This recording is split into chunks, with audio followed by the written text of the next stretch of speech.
प्यार भरा नमस्कार, आदाब। आज जो कार्यक्रम और बहुत सुनियोजित और व्यवस्थित तरीके से आयोजकों ने रखा है, उसके लिए मैं उनका तहे दिल से शुक्रिया और आभार विशेष तौर पर करूँगा, क्योंकि वैचारिक गोष्ठी जो होती हैं ये बात को जहन में डालने के लिए होती हैं।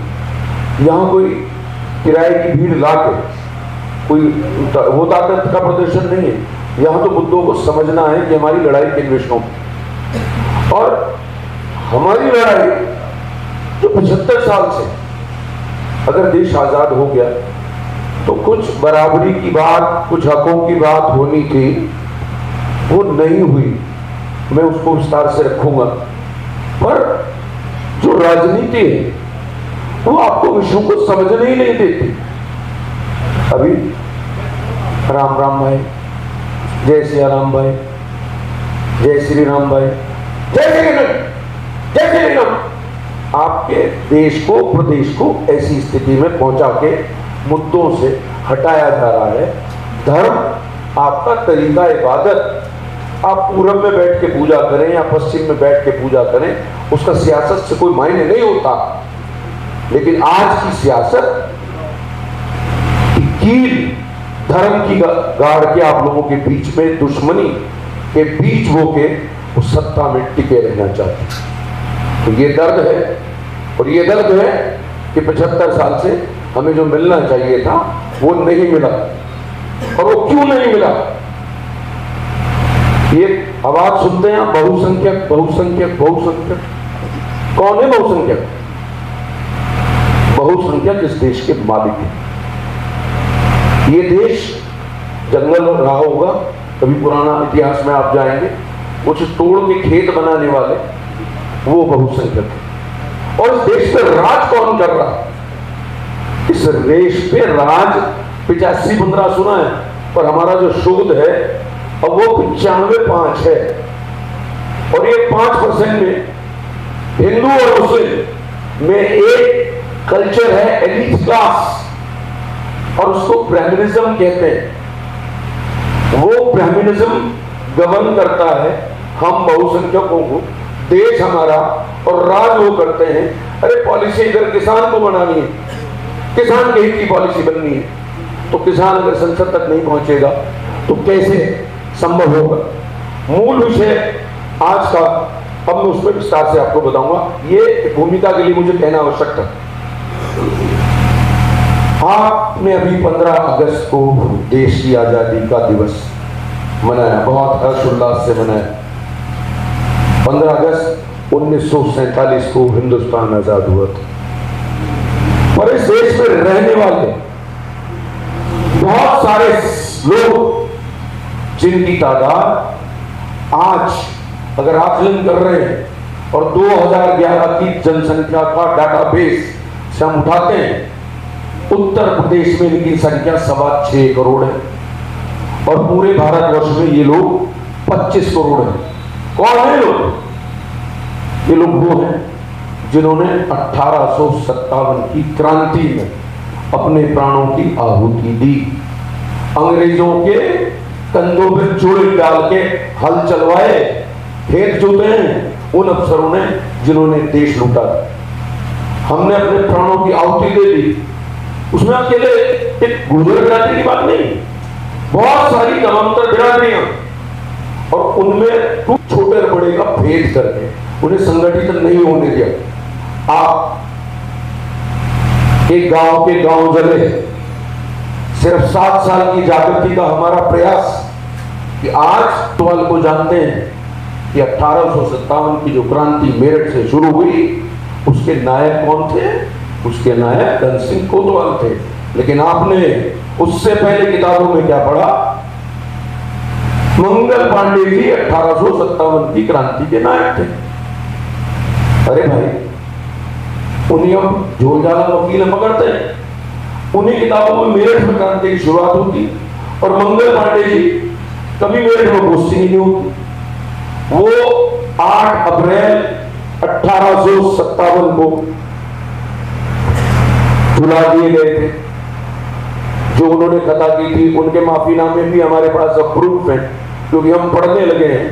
मंगल पांडे ने गलती की माफी मांगी थी, मेरे से गलती हो गई नशे में, उन्हें नायक बता दिया गया।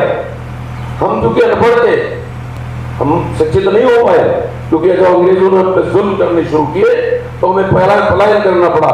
हमें खाकर जंगलों में गंगा और जमुना के किनारे हम लोग बसे हुए हैं अधिकतम। या ये गड़िया लोहार जो ये हथियार बना के देता था, वो सैसी फांसी दूसरे जो मैसेंजर्स संदेश वाहक का काम कर रहे थे, रोटियों पे पैगाम लिख के अंग्रेजों के खिलाफ लाया जाता। पांचली गांव धन सिंह कोतवाल का तोपों से उड़ा दिया गया और आपको सिर्फ चलिया वाला पाक पढ़ाया गया।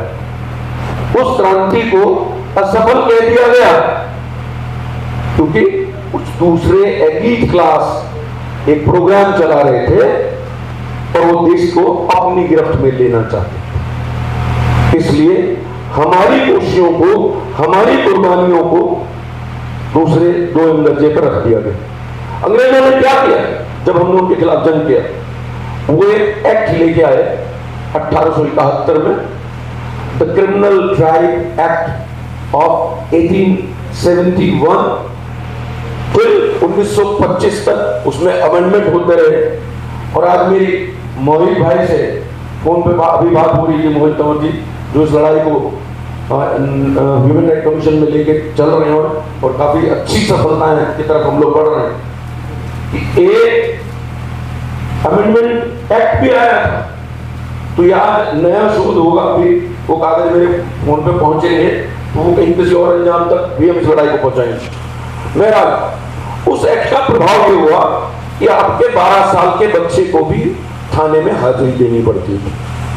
आप जन्मजात अपराधी होने का कलंक ढो रहे थे।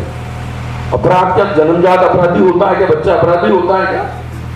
लेकिन हमें दबाने के लिए, हमारा दमन करने के लिए हम पे यह लागू कर दिया गया और खुलेआम बैन की सजा।